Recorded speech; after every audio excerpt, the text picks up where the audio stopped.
Assalamualaikum warahmatullahi wabarakatuh.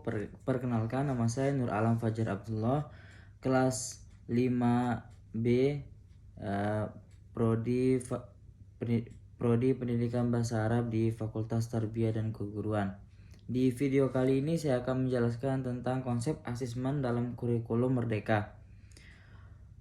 Dalam kurikulum Merdeka, penilaian menggunakan istilah asesmen yang diartikan sebagai proses pengumpulan dan pengolahan informasi untuk mengetahui kebutuhan belajar, perkembangan dan pencapaian hasil belajar peserta didik.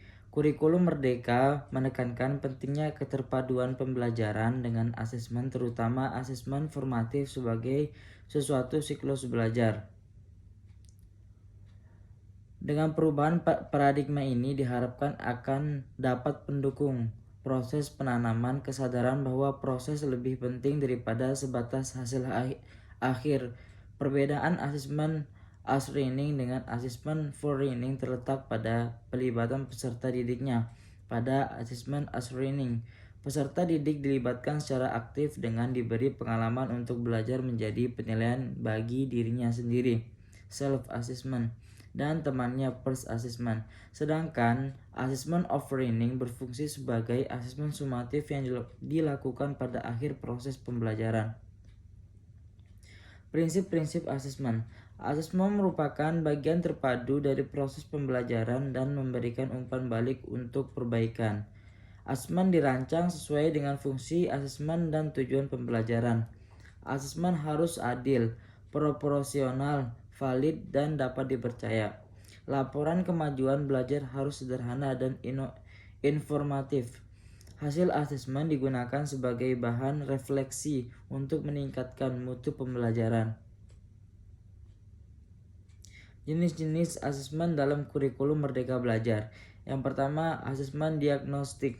Tujuan asesmen ini adalah untuk mengidentifikasi kompetensi, kekuatan, dan kelemahan peserta didik. Bentuk-bentuk asesmen diagnostik antara lain: yang pertama, asesmen diagnostik kognitif, mengukur kemampuan dasar peserta didik dalam suatu mata pelajaran.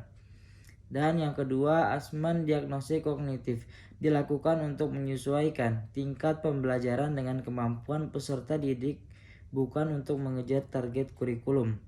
Tahapan-tahapan meliputi yang pertama, persiapan guru menyiapkan alat bantu dan pertanyaan kunci terkait aktivitas siswa. Dan kedua, pelaksanaan peserta didik mengekspresikan perasaan dan aktivitasnya.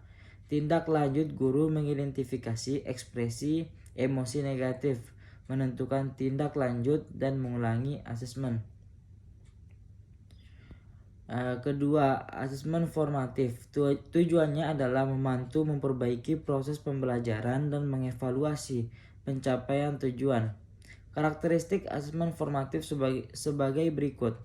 Yang pertama, terintegrasi dengan pembelajaran. Dan yang kedua, melibatkan peserta didik dalam penilaian. Dan yang ketiga, memperhatikan kemajuan dalam sikap pengetahuan, keterampilan, motivasi, dan gaya belajar. Asesmen formatif memberikan umpan balik bagi peserta didik dan pendidik untuk memperbaiki dan pengembangan. Asesmen sumatif. Tujuan asesmen ini adalah untuk menilai pencapaian tujuan pembelajaran pada akhir pembelajaran. Karakteristiknya sebagai berikut. Dilakukan setelah pembelajaran berakhir, bersifat formal, digunakan sebagai bertanggung jawab sekolah kepada orang tua dan pemangku kepentingan membandingkan pencapaian hasil belajar peserta didik dengan kriteria ketercapaian tujuan pembelajaran. Asesmen sumatif digunakan sebagai dasar penentuan kenaikan kelas atau kelulusan pada jenjang pendidikan dasar dan menengah.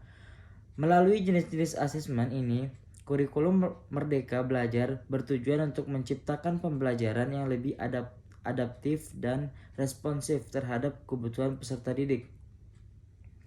Merencanakan asesmen pembelajaran.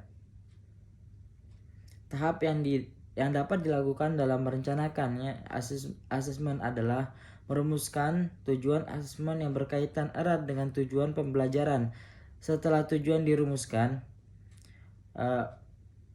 pendidik memilih dan atau mengembangkan instrumen asesmen sesuai tujuan. Beberapa hal yang perlu diperhatikan dalam memilih atau mengembangkan instrumen antara lain karakteristik peserta didik, kesesuaian asesmen dengan rencana atau tujuan pembelajaran dan tujuan asesmen, kemudahan penggunaan instrumen untuk memberikan umpan balik kepada peserta didik dan pendidik.